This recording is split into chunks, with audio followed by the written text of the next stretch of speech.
So I had this really elaborate opening plan, but I'm not gonna do that. Instead, I'm just gonna drop this bombshell right here. Variants. Wandavision, Falcon and Winter Soldier, Loki. They're all connected because they're variants. If you haven't seen these shows, spoiler warning. For everyone else, shut up and sit down.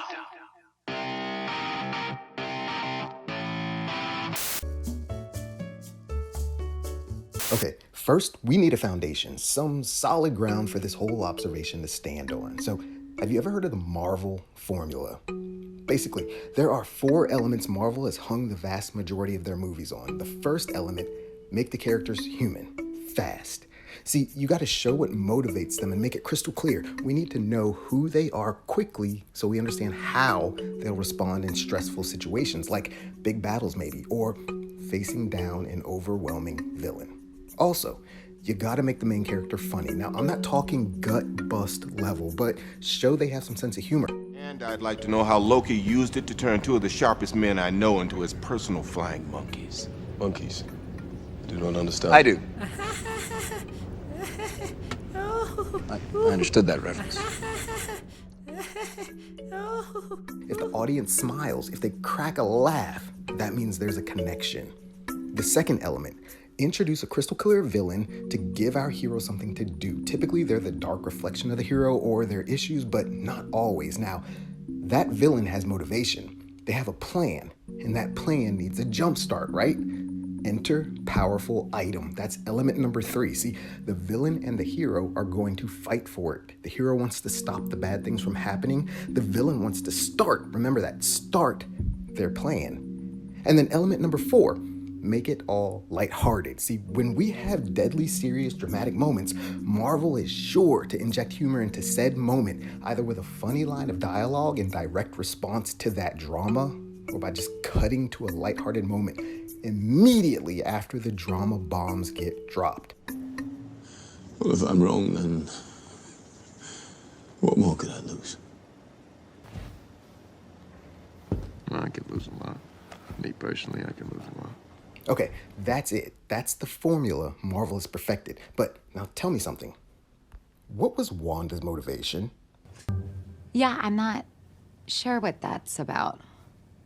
It's probably just a case of the Mondays. Am I right? Now, I know you know the answer, so before you answer with all that 2020 hindsight, think back to when the series revealed her motivations, her trauma, nearly towards the end, right? Remember, the formula has been for us to understand the issues quickly, up front, so that we know how personal the upcoming battles will be to our hero. But we don't know Wanda's issue. We discover it. So we don't get any battles until the end. What about that clear-cut villain? Most of us would just say, and I'm sorry, I'm so sorry for doing this, but... Except it wasn't. Not really. She wasn't the one manipulating events, just nudging Wanda every now and then to discover the secret to her power. Wanda was doing bad all on her own. Wanda was the villain. Her trauma, more specifically, was our villain. And what does a villain need to spark their plans into motion? A powerful weapon. But remember, Agatha only looked like the villain. If the villain was Wanda all along, then the hero and the villain couldn't be looking for something external, some physical item. It had to come from within. Wanda was the powerful item all along. See, guys, I think the upcoming MCU phase will be about the concept of identity, variance. Specifically, a change in the identities of the heroes and the universe we've come to love. And Kang, a time-hopping big bad with uncountable versions of himself, is the perfect villain to usher in the chaos. See, Marvel phases are driven by the concept the big bad villain represents. Thanos and inevitability drove the Infinity Saga towards battle. It dictated how we received these stories. And now there's a new phase. So there's got to be a new how. We're being conditioned to accept these stories in a brand new way. Before, Marvel conditioned us to expect the fight, to stand with a small group of heroes against impossible odds. The quiet character moments were the beats leading up to the next battle, the ultimate fight. But the goals have reversed. Starting with Wandavision, it's now the battles that carry us to the next quiet character moment. The villain, the fight, the powerful weapon, they're all internal now, not external conflict. Think about Falcon and the Winter Soldier. Most of us would say the powerful item being fought over was the shield, but it wasn't. Sam had the shield, and then he gave it up. And then he fought for it, got it back, and tried to immediately give it away again to Isaiah. The shield wasn't being fought over. The shield wasn't the powerful item. No, the powerful weapon was this.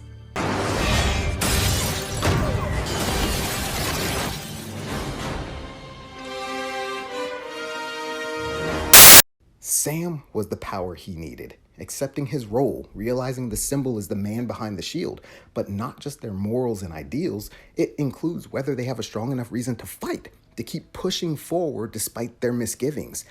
And that motivation driving Sam, the motivation the Marvel formula is sure to reveal right away. Just like WandaVision, we don't find out what that really is until almost the end of this series. And this might be a surprise, but it doesn't matter what Steve thought. Gotta stop looking to other people to tell you who you are, We thought we knew. Sam didn't feel worthy. Except we got to know Sam a little bit better here, and we realized he's got all the confidence he always did. It was never about questioning his own worth. The only confidence he lacked is knowing whether America was ready to be represented by anyone of his skin color. He doesn't want his race to be another point of division for his country. So he pushed away the shield. We don't cheer because he fights with the shield in the finale. We cheer because Sam is a new man, a changed man, a symbol for us to follow. The Sam we saw in the finale is not the same Sam we thought we knew. That's why we cheered like crazy for this.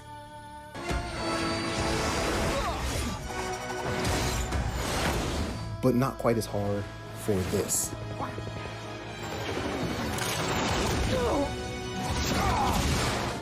Because these are two different characters, variants. Loki did the same thing. He showed up in the TVA thinking the Tesseract was the most powerful weapon for him to conquer with, until Casey showed him the Infinity Drawer. From then on, his mission became stealing the ultimate power from the Timekeepers, but he doesn't meet them until the end. Before that, we discover his true motivations just as he does. We learn what makes a Loki truly tick. I crave attention. It's because I'm scared of being alone. Oh, and that powerful item, it turned out to be love. Through Sylvie, Loki learns to love himself. That way he could love others, and then he could fall in love. That love is what gave him access to the end of time, to He Who Remains, and ultimately, that love is what killed him.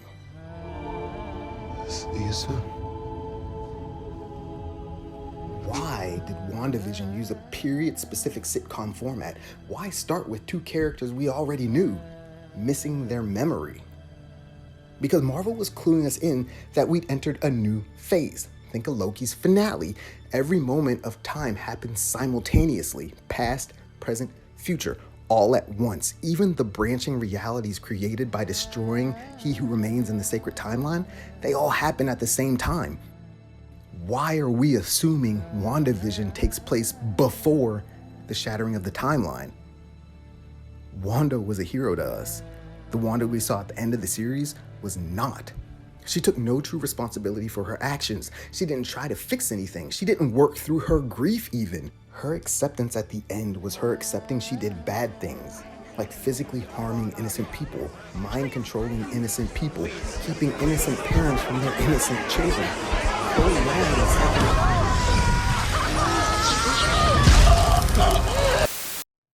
These things were nothing to her compared to her loss.